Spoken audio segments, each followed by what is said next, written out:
บายดีพี่น้องสบายดีสุขคนสมองสบอนสบายดียามแรงพี่น้องจ้ะแล้วกันข้าวคั่วต้มไก่สัวไก่บ้านพี่น้อง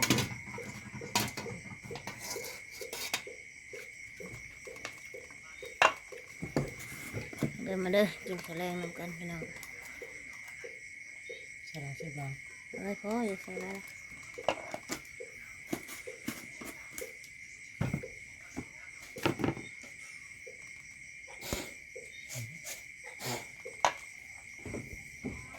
มาเด้อพะอยากนำอาหารแรงบ้านเฮาสัวไก่ใส่ข้าวคั่วเขาละมันหอนเดี๋ยวใส่เพชรไปพอ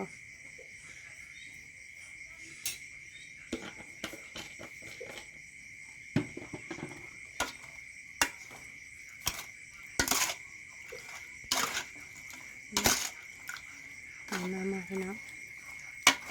แสบน้องกันเด้อ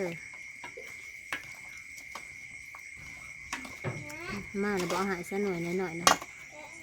ไอ้ลูกใส่อันบนหน่อยหน่อย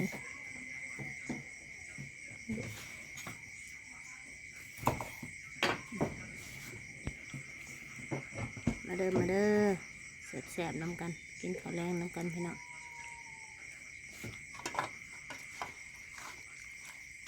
อาหารแรงบ้านเฮาบ่ได้หาอยู่หากินไปรับจ้างมาคำอาจจะลงไปตึกอันว่าจะไปสอนนั่นลูกหวกอันบ่แม่นสอนลูกป้าผันมันน้อยเลยบ่ได้สอนกลับขึ้นมาคือเก่าเพื่อกันเนื้อไปสอนลูกประคอมาหมกมันน้อยแฮงแม่ท้องใหญ่ๆค่ะเกลือหรือว่าแป้งนัวเกลือสิเบิดแล้วเอามาใส่ไหมมาสักคนกินข้าวแรงน้ำกันเคยกินแบบนี้แหละมันบอกเผ็ดเดี๋ยวพี่น้องกินเลยเด้อข้าวแรงน้ำกันเด้อจ้าไม่ได้ปลาลูกฟังกันเนี่ย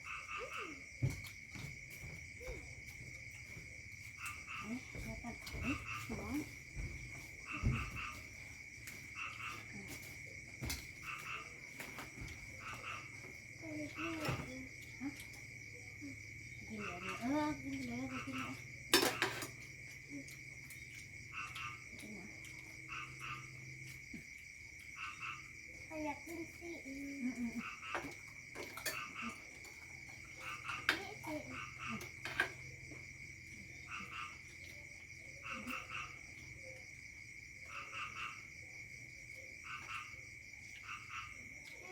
อันนี้ใครเห็นก่อนเห็นก่อนโอ้โหมันขึ้นกระดูกหอย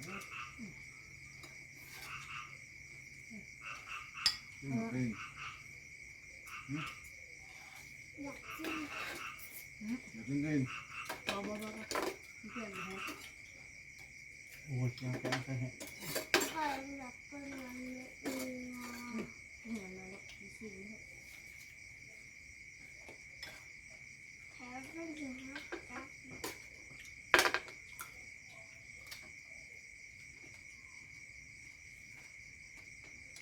พักนะมีหน่อยไหม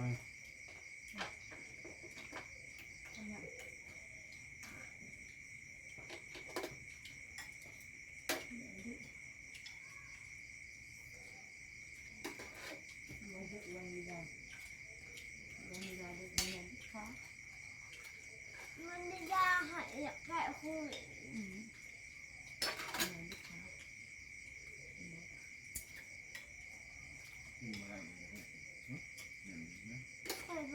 คอยบอกเอาเสียงมันจะทำขึ้นมาไม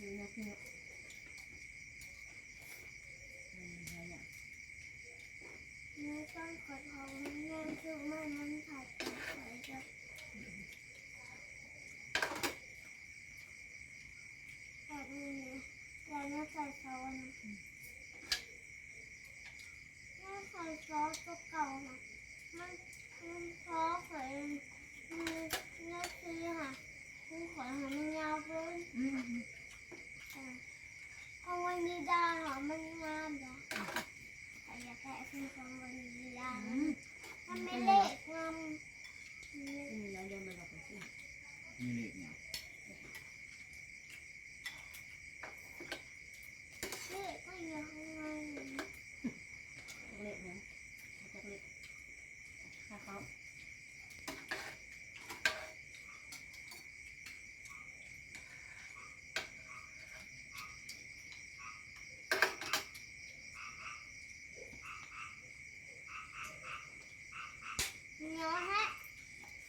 แข่งพ้นในชั้นเนี่ย คนเยอะได้คน หน้าแทนปีเกี่ยว คนเยอะนะ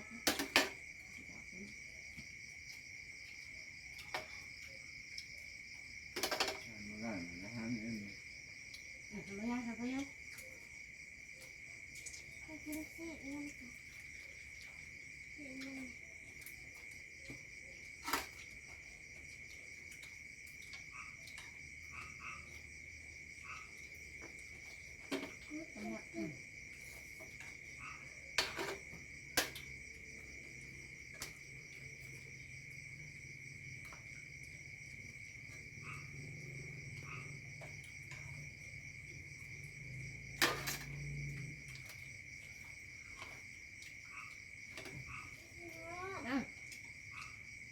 ตั้งน้อย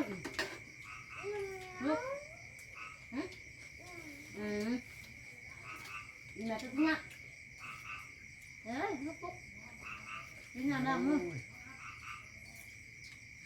เฮ้ยจะกินเดี๋ยวนอนลูกบ่แม่นเบาขี้ข้า ชอบขี้ข้านเนี่ยกินแล้วนอนเลย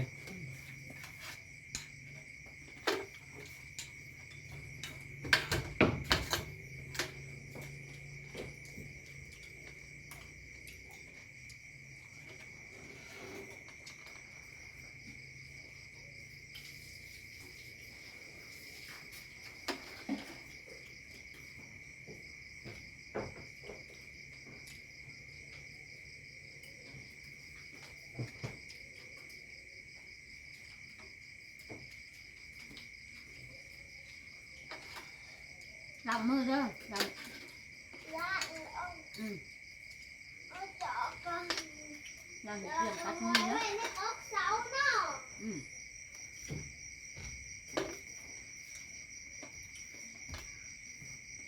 เกี่ยวกัดมือ แล้วมันจะมีสีเขียว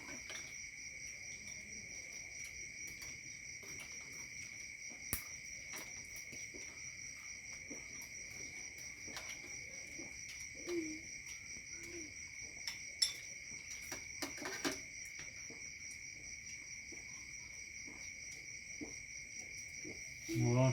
นี่ร้านแค่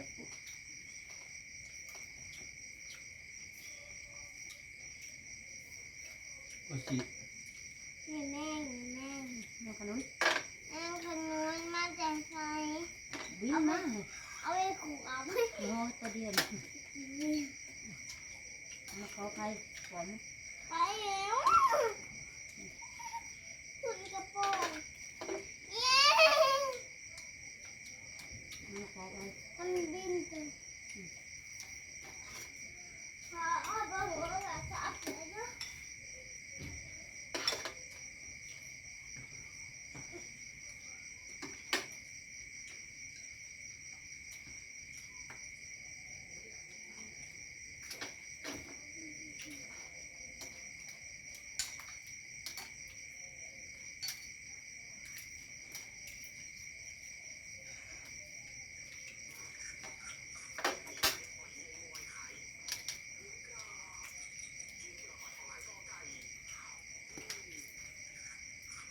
แม่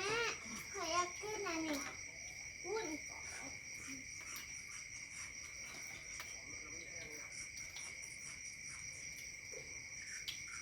เอาหนึ่ง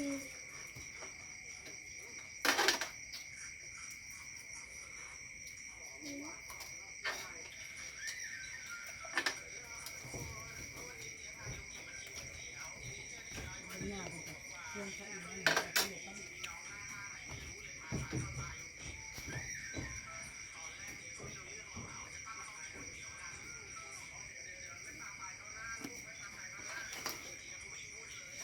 เอาเสียงถึงแล้ว ว่าไง มาลงลูกมาลงลูก สำหรับงาน มาลงลูกมาลงเลยนะเอาเสียงได้อันต่อต้องไปทำ